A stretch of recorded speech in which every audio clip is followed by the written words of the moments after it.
Em Cidade Prisma, a chuva desenha luz, e nem toda linha é verdade.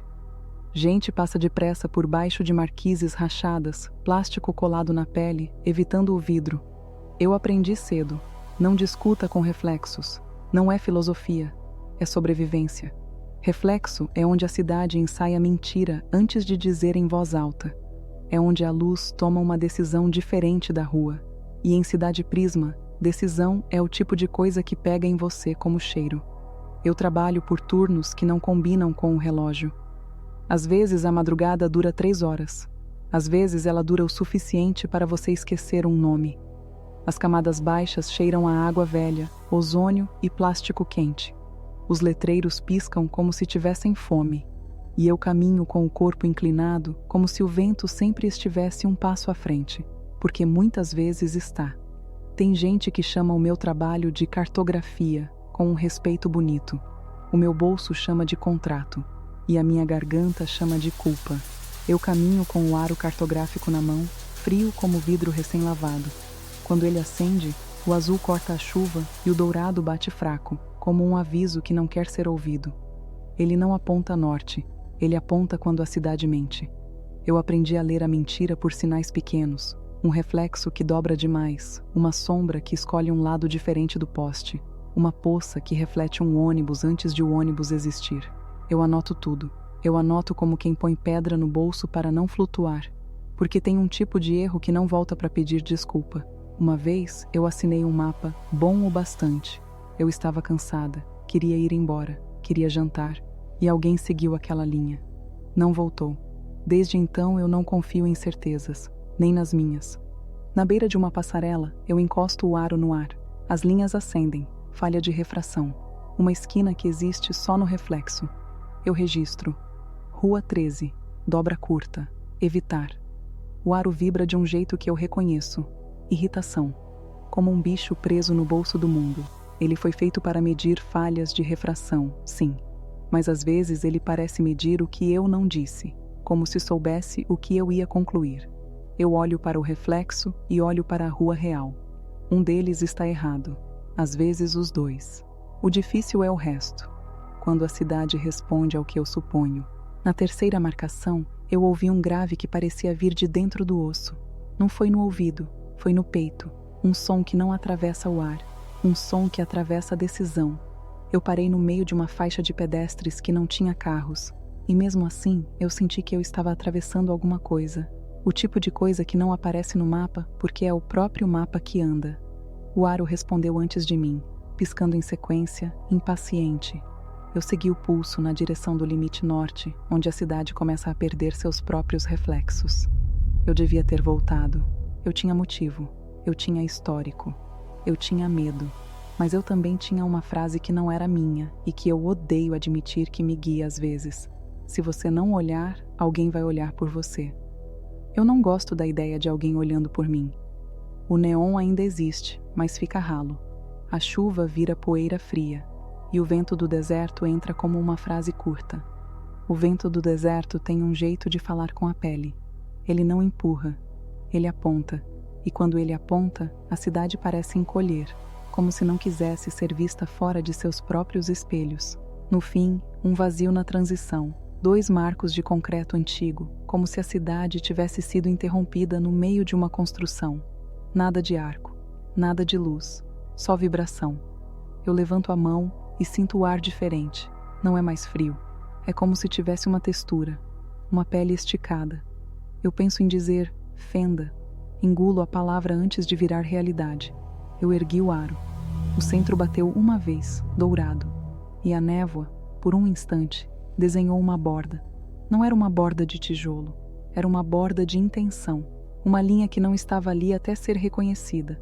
Eu pensei, porta. A borda ficou mais nítida. Eu engoli seco, porque eu não soube se encontrei a porta ecoante, ou se ela se alinhou ao que eu disse por dentro. É isso que mais me apavora aqui. Não saber onde termina o mundo, e onde começa a minha suposição.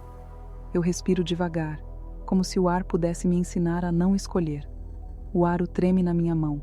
Eu tento dar um nome mais humilde. Limiar. A borda não some, só fica atenta. Você chama de mapa, ele chama de âncora. No vidro ao lado, meu reflexo pareceu atrasar um gesto, e então adiantar outro, um detalhe mínimo. Eu encosto os dedos no meu próprio rosto para confirmar que eu estou aqui. O reflexo faz o mesmo, mas um suspiro antes. Esse tipo de erro não acontece sozinho. Erro sozinho é barulho. Isso era escolha. Foi um detalhe mínimo, o suficiente para eu lembrar das histórias de bar. Tem uma presença.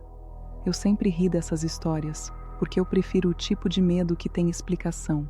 Chuva, assalto, desabamento. Mas aquele atraso no reflexo era um medo com intenção. Eu guardo o aro mais perto do corpo, como se esconder ferramenta escondesse também a pergunta. Eu recuei. O grave insistiu. Convite, não ameaça. E veio a pior sensação possível. Certeza confortável. Ela não grita. Ela não ameaça. Ela só oferece um final limpo. Um caminho que encaixa. Uma frase pronta com cara de alívio.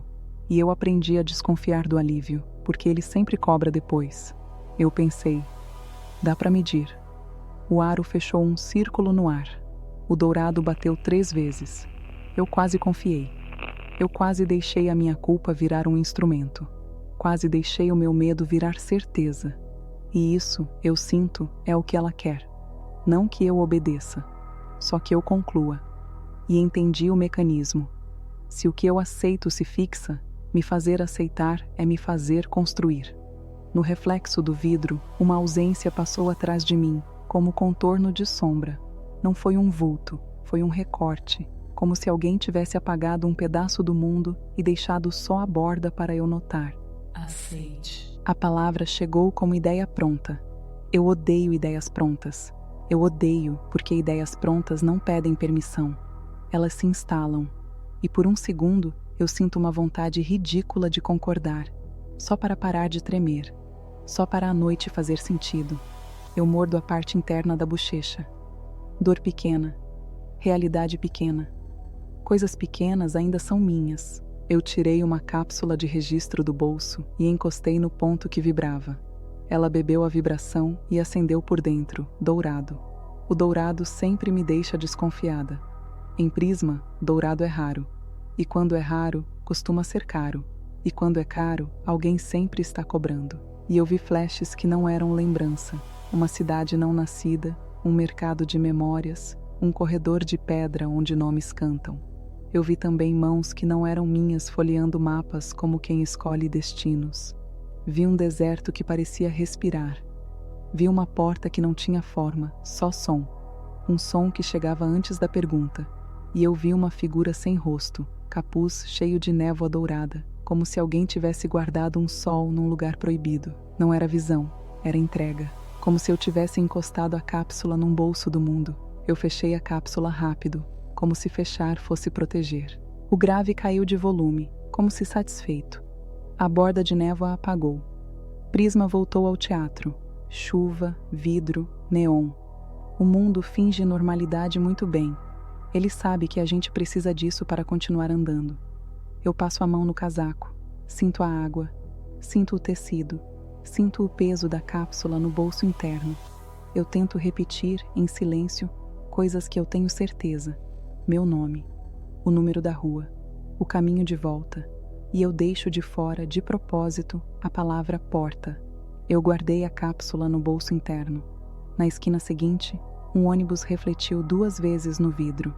Uma passagem normal e outra vazia. No intervalo, meu bolso ficou leve. Não foi um furto. Eu saberia.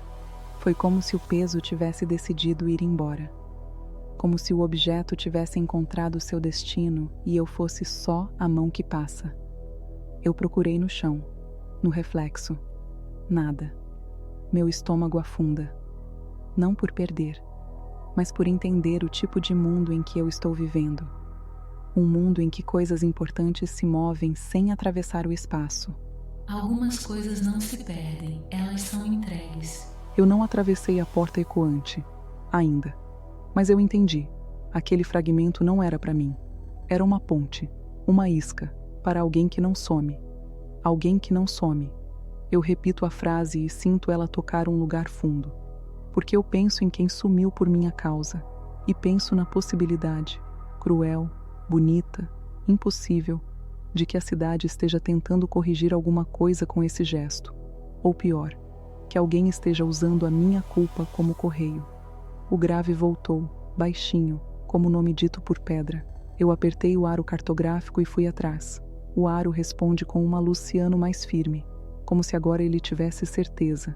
E eu odeio isso. Eu olho de novo para o vidro.